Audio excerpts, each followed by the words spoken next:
His story centers on Jesse Ray, a 43-year-old retired firefighter who has finally achieved his dream of owning a 40-acre ranch, the Dusty Spur, just outside Austin, Texas. He envisioned a peaceful life, raising horses, growing peaches, and enjoying the quiet solitude. For the first year, this dream was a reality. However, his tranquility was shattered by the development of a new, upscale housing estate called Pinebrook Meadows, directly adjacent to his property. This estate came with a brand new, zealous homeowners association, HOA. Initially, Jesse dismissed the HOA, as his ranch was not part of their association. He laughed off their official-looking letters, complaining about the color of his barn or the visibility of his tractor, deeming them to have zero authority over him. The harassment escalated when Mr. Donald Snipe, an officious HOA board member, visited Jesse to discuss how his rustic property clashed with their community aesthetic. Jesse sarcastically offered him horse manure, and Snipe left unamused. Soon after, Jesse noticed surveyor flags near his fence line and strangers photographing his property, leading him to confirm his property boundaries at the county clerk's office, where an old clerk prophetically warned him about HOAs. The conflict reached a critical point when Jesse returned from a 2-day trip to Houston to visit his recovering mother. He found his entire ranch inexplicably encircled by a tall, new metal fence. The only entrance gate was locked with a heavy padlock, bearing a private HOA property, an "No Trespassing" sign. He discovered that the Pinebrook Meadows HOA had deviously purchased a tiny 5-by-5-foot plot of land directly under the gate, thereby controlling all access to his ranch.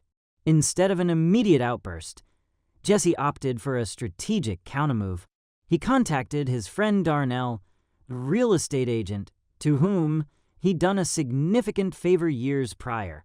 Darnell discovered that the previous owner of the small gate plot still owned another, almost forgotten, narrow strip of land directly behind the HOA's newly acquired gate plot. This strip provided the only access from the main county road to the gate. Even more fortuitously, a small maintenance shed on this strip housed the only key to the HOA's new padlock. Jesse immediately purchased this crucial piece of land. The following weekend, during a Pinebrook Meadows family fun day and community picnic, Jesse drove his truck to the edge of his newly acquired property.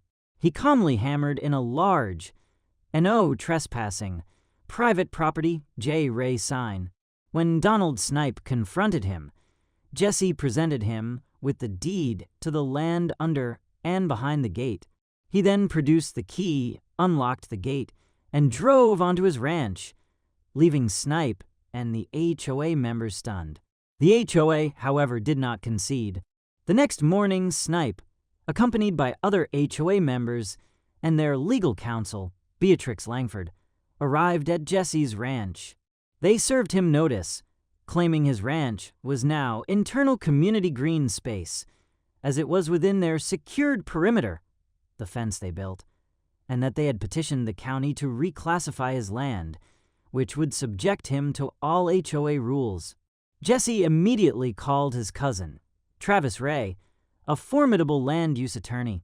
Travis threatened the HOA delegation with criminal trespass and harassment charges, forcing their retreat.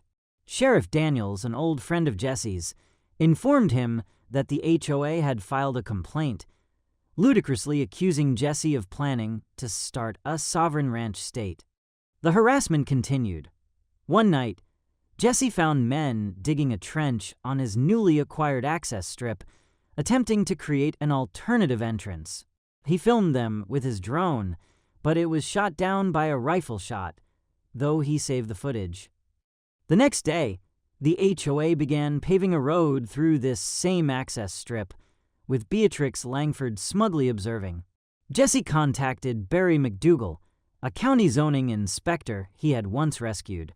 Barry confirmed the illegality of the roadwork and issued an immediate stop work order. The following night, 2 masked men attempted to burn down Jesse's barn, an act caught on his security cameras. Jesse called 911, and the arsonists fled. He then posted stills from the footage on the HOA's fence with a defiant message: "Try again. I don't miss." He also shot down an HOA spy drone with a slingshot. Seeking more leverage, Jesse visited Mr. Ernest Walker, the elderly man who had sold him the access strip and who had previously owned all the land now constituting Pinebrook Meadows. Walker revealed he still owned several small, forgotten surprise pieces of land scattered strategically within the Pinebrook development, including a strip running through the HOA clubhouse parking lot. Jesse purchased these parcels. He then placed a small, private property, J. Ray, sign in the middle of the HOA clubhouse parking lot. Snipe, enraged, served Jesse with a court injunction.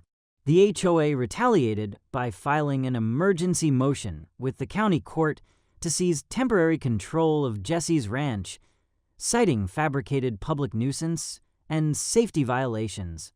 Knowing the stakes, Jesse called in a favor from State Senator Bobby Lane, an influential friend whose life he had once saved. The senator promised to help. The next morning, a bulldozer, operating under a forged county permit, arrived at Jesse's ranch and began advancing on his porch. Sheriff Daniels intervened swiftly, confirmed the permit was a forgery, and impounded the bulldozer. Jesse then provided all his accumulated evidence, drone footage, security videos, photos, documents, to Allison Price, a renowned local investigative reporter. Her explosive segment on the HOA Gone Rogue went viral, igniting national outrage against Pinebrook Meadows.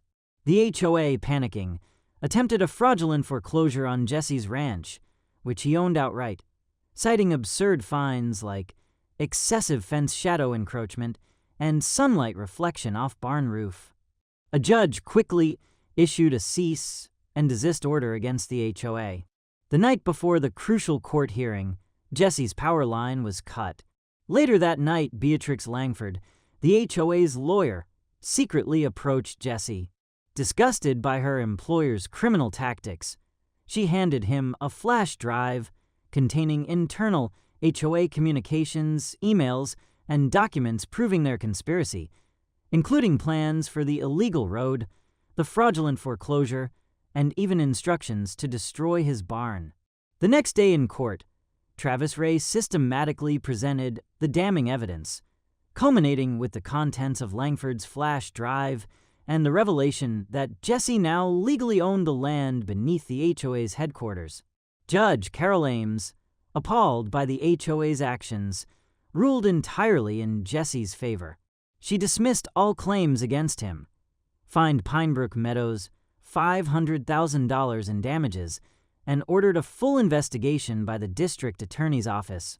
Hours later, the entire Pinebrook Meadows HOA board, including Donald Snipe, was arrested and led away in handcuffs. But Jesse had one final brilliant move. He revealed that he had also purchased the strip of land behind the Pinebrook development that the HOA had illegally paved for their north entrance. The very next morning, construction crews arrived not to build a fence, but to begin work on the Freedom Arena, a full-sized rodeo arena, right on the HOA's doorstep.